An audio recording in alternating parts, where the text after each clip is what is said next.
And ladies and gentlemen, welcome to this Saturday, the 27th of August 2022. And it's wonderful to have your company today on this beautiful morning. 16 degrees and sunny right here in Brisbane.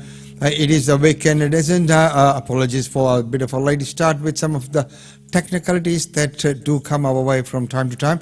Well, right now, let's begin with the top news for today.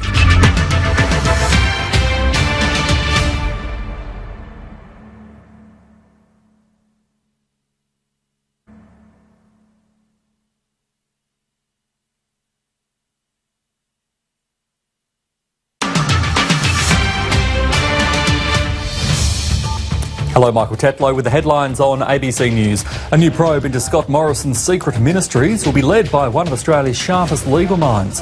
Former High Court Justice Virginia Bell will investigate who knew what and when. Police in New South Wales say a record-breaking seizure of the drug ice had the potential to be distributed across the country and devastate rural areas. More than 1.8 tonnes was found in shipments that arrived in Sydney. China is enduring what's being called its longest and hottest heatwave. Rivers are drying up and towns are having to turn to emergency drinking supplies.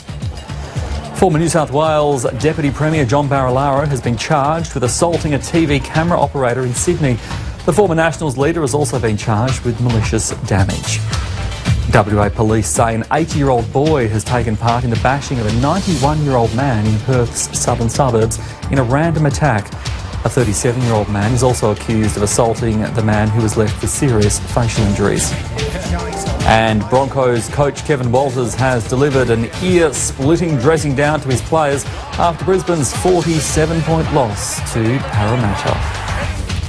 Those are the headlines from ABC News. For more at any time, go to our website from the team. And there you go, ladies and gentlemen, the headlines for this Saturday, the 27th of August.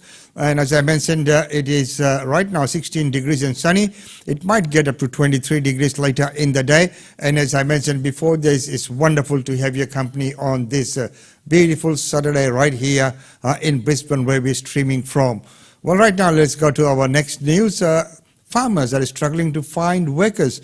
Well, there's a bumper crop this year for mangoes, but hard to find people to come and work on the farm. Have you started the harvest yet? Yeah, we have, Ross.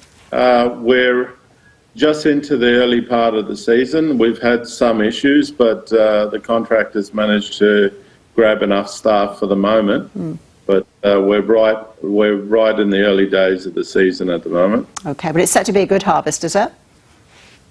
Well, in terms of the amount of fruit? Yeah, early indications show a good amount of fruit, but I'm hearing issues of pests as well on the early young fruit, on the late young fruit, sorry. So the main crop coming in October will set to be needing around 2,500 people. Currently, the industry with the early harvest is probably only using 300 to 400, and we're already seeing issues there. Okay, so what's going to happen if you can't get that number of people? Well, obviously, we can't pick them ourselves, so obviously they're going to hit the ground if we can't get enough staff. But you have enough for the moment, you say? Yeah, but it's only 300 to 400 people being used at the moment throughout half a dozen farms. But once all the farms kick in mid-October, that's when we're going to see the crunch. All right, so who are the people who are working on your farm right now? Are they backpackers or locals? No, the contractors source from everywhere. Mostly people on extended visas out of the Pacific Islander schemes and other workers from all walks of life. There's a great cross-section. I only have 2 local full-time people that work here full-time, and the rest are all from right across Australia that have come in over the last 3 or 4 years of COVID and been locked into the country. So, Leah, what would help to increase the numbers of people available to come and work with you? Definitely government action and stop playing with the protocols and the seasonal worker program, Pacific Islander scheme, and just start opening things up. So you're hopeful that the Job Summit that kicks off next week, that it'll come up with those sorts of solutions that'll help you? I think the solutions are there. They're pretty plain and simple. I think it just needs some action. The solutions are there, and they are plain and simple, but many times, plain and simple ones don't get taken up because people like to go about things in the long-winded manner, and of course it takes a lot longer, and many times many solutions always sound very simple, but politicians never take, because that's why they're politicians. They're to make the policies. They have to spend that much time, and of course all kinds of legalities and simple things come in. So when we look at people on the ground, they always have simple ideas that is going to work. They are on the ground, they know what's going to work, but now the bureaucracy needs to kick in. Well, right now, good news coming out of Stenage is a new brew and a new pub which is brewing more than beer. It's brewing hope. Here's that story. This outback pub has had a new lease on life. When tourists walk into the Stonehenge Hotel in Western Queensland, they're surprised to see two 20-somethings running the place. Every bloke's dream to buy a bar with his mates or buy a pub or something like that, and if you get an opportunity when you're 25, I suppose you just give it a go. Just young and dumb, I reckon. For schoolmates Grant Champion and Tom Auriac, buying the pub started as a joke over a few beers with the former owner. But a few days later, they made him an offer and came up with an interest-free deal to bypass the banks. We knew the banks weren't going to give us a great deal of money, so we sort of just said, oh, Tony, we'd love to give it a go if you give us a go, sort of thing. The hotel is the only business in the town of about a dozen people. We're the fuel station, we're the post office, we're the grocery store, we're the pub, we're the motel, and basically daycare for any parents that want to drop their kids off during the day. There'd be nothing. If the pub had died, the town would have died. The new ownership has also attracted younger staff. It was supposed to be a month, and then a month has turned into 2 months, and then 2 months has turned into 3 months, and now I think I'm going to stick around for quite a while. The Stonehenge Hotel has changed hands several times over the years. The two young business owners say they aren't sure how long they'll keep the pub, but locals are confident somebody will always put up their hand to run the old girl. Keeping the doors open to keep the town alive. Danielle O'Neill, ABC. And what a wonderful news there, brewing up hope into that community. Good on the youngsters, 20 plus, and taking on that challenge. And it is good on the owner to offer the vendor finance rather than going to a bank, which would have obviously said no. Well, there's a new pilot program which asks Australians to support refugees at the community level. A new pilot program backed by the federal government is looking at how community support groups can help resettle and integrate refugee families fleeing Syria, Afghanistan and Myanmar. Lisa Button is the CEO of Community Refugee Sponsorship Australia. That's the organisation implementing the program, and Lisa joins me in the studio. Hi there. Hi. So how is this pilot program going to work? How is it working? Essentially what it involves is groups of everyday Australians getting together, 5 or more people, and putting their hands up to be involved, and that means welcoming a refugee family from overseas directly into their local community. So that group would meet the family at the airport when they come from overseas and help them settle in their first 12 months in Australia. There's some really practical things like helping people open bank accounts and find housing and register kids at school, those sorts of things. But then there's also longer term things like helping people find suitable work and succeed in their aspirations as new members of our community. And will the refugee families be staying in the support group's home, or will they have their own place, or how did that... Generally, they would stay in their own place. So one of the responsibilities of the support group is to help them find initially temporary accommodation. So that might be in a granny flat or an Airbnb or a service apartment, but then help them look for permanent housing in the local community. What about the finances? Do they help them out financially as well initially? There's some initial financial support just until government support or employment income kicks in. So just for those first few weeks while people are getting set up. And how does this system differ to what usually happens when refugee families arrive? Yeah, up until now we have welcomed refugees using professional settlement services, and they do a wonderful job around Australia through professional case managers. But what's different about this is that the refugees arriving will have something resembling almost a family network or a group of extended friends who are personally very invested in their success and integration into the community, and who are well networked within their own local community as well. And we've seen it already just this week. We've got communities welcoming refugees, and some groups, there's one family where the father already has 4 job opportunities lined up before he's even touched down in Australia, and housing through church networks and so forth. Have you had lots of people sign up? We're getting a really good level of interest, but this week is our opportunity to really put the word out there to the Australian community, because we would love to have more people involved. And it doesn't matter where you are. You could be in a big city or a regional town. Everybody's welcome to get involved.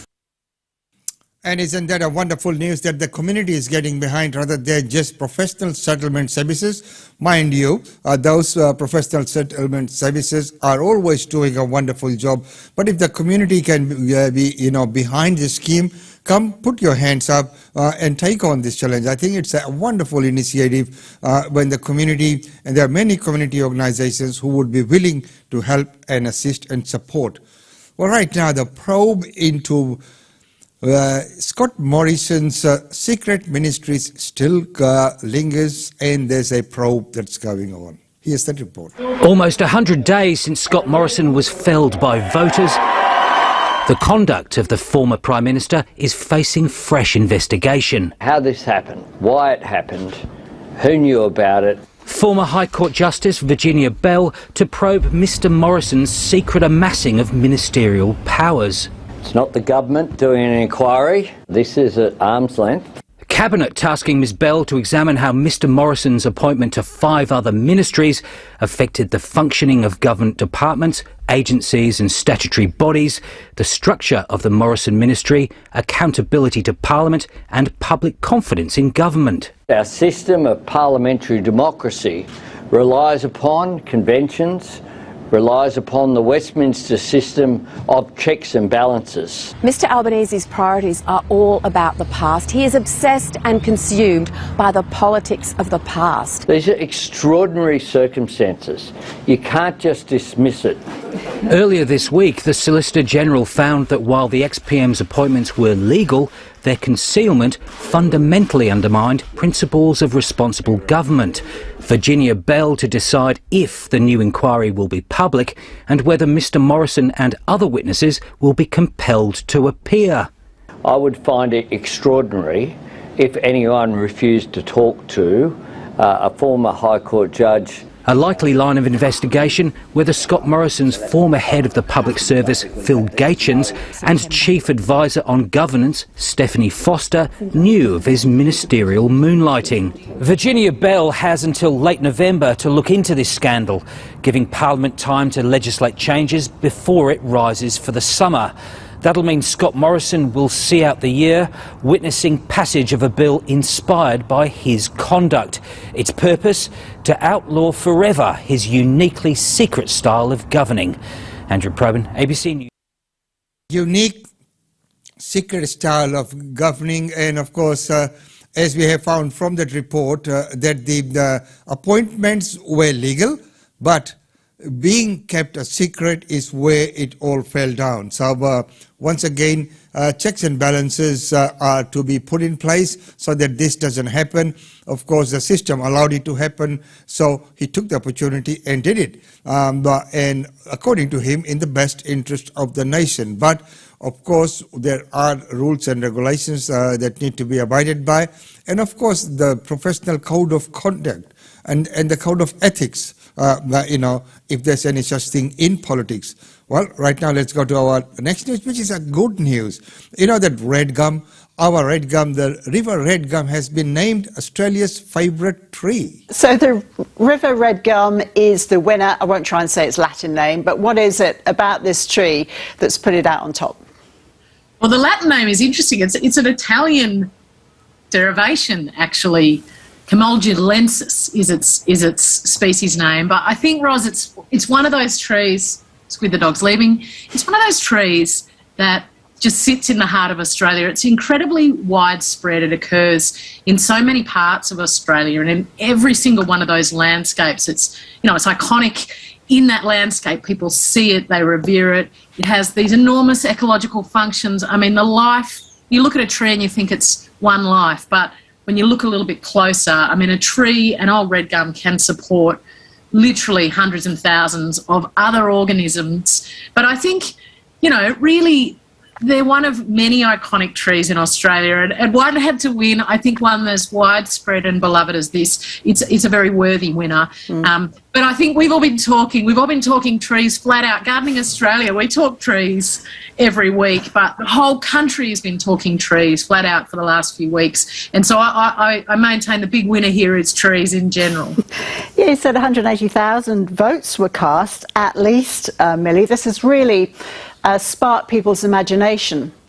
It really has. And I mean, I think when we were all talking initially about the idea, so there was, of course, a Catalyst program that kind of looked at some very special stories about a handful of trees. But then this kind of the People's Poll is a totally different thing. And some people, I think, were a bit surprised by how quickly and how enthusiastically the whole nation took this on. But we know how important trees are, not only to our landscapes, to our own sense of identity. I mean, without them in our landscapes, these places that we love so much don't exist. But I think that they are also so important in their own right, and I hope that that's something that people will really, when they see their favourite tree, whether it is a native tree or whether it's just a tree that they have a relationship with from their childhood or in their grandma's garden, that they really start to see these trees as important in their own right, because they are, and we need to look after them. Which were some of the runners-up then, Millie? Well, I mean, not surprisingly, the gums really did feature so highly on the list. On the original list that people could choose from, there was many that were left off that could have been, and you can see that's one of my absolute favourite trees. It's the snow gum. And again, really representative of some niche environments. In Australia, the snow gum has many, many subspecies, which are subspecies that are kind of uniquely adapted to different places. I mean, mountains, alpine environments are like islands in the ocean. It means that plants are kind of isolated from other populations, and so you get this incredible uniqueness within that same species, and that was certainly in the top three. Also, the wonderful, wonderful ghost gum from Central Australia. I mean, I think it is such an evocative sort of descriptor of that landscape, those damn. And the landscape, of course, in Australian outback and the bush, it's just amazing. Isn't it just so beautiful? Well, right now, that it has won, the River Red Gum has won the first prize. I wonder if River Red Gum has something to say, but, we'll have to wait and see if that report is forthcoming. Well, right now, today, I'm going to finish off with some glimpses of the Nusrat Fateh Ali Khan tribute concert, and what an amazing concert it was. So here's a bit of a treat from that concert for you all.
Ladies and gentlemen, a slight little glimpse of the Nusrat Ustad Nusrat Fateh Ali Khan tribute concert, and that was a beautiful concert held here right in Brisbane. One day we'll bring to you a little bit more glimpses. So once again, it's been wonderful having your company today on this 27th day of August. It's a weekend. There's so much happening out there in the community, and congratulations to all the people who will be getting their citizenship later today at the Islamic College. And once again, I'd like to say thank you for joining. We'll be back on Monday with a lot more of the weekend coverage on that. Until that time, it's goodbye from us. It's always wonderful to have your company.